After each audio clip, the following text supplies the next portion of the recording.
દાંતા તાલુકાના રંગપુરની ઘટના. રંગપુર પાસે આવેલી ધામણિયા નદીમાં પિતા પુત્ર નદી પાર કરતા હતા, જેમાં પુત્રો તણાઈ જતા પુત્રને બચાવવા પિતા પણ પાછળ પડતા પિતા પુત્ર બંને નદીમાં તણાયા હતા.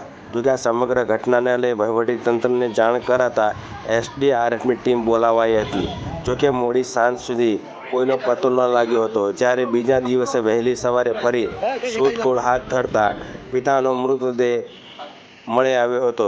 જોકે વધુ તપાસ હાથ ધરવા માટે દાંતા ડિઝાસ્ટર મેનેજમેન્ટે વધુ એક એસડીઆરએફની ટીમ બોલાવી હતી અને બપોર સુધીમાં પુત્રનો પણ મૃતદેહ શોધી કઢાયો હતો. આમ આ બંને પિતા પુત્રના મૃતદેહને રંગપુર ખાતે લઈ જવાયા હતા.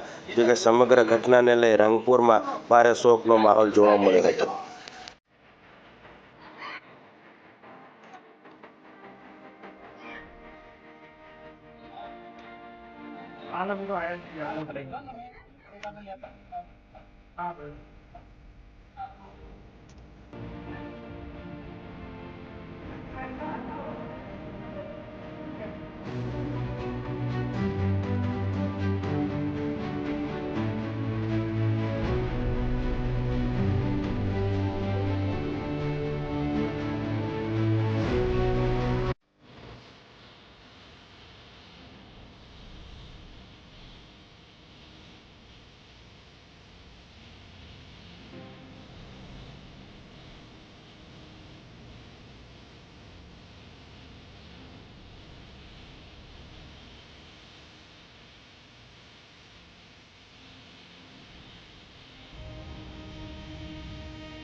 Mm-hmm.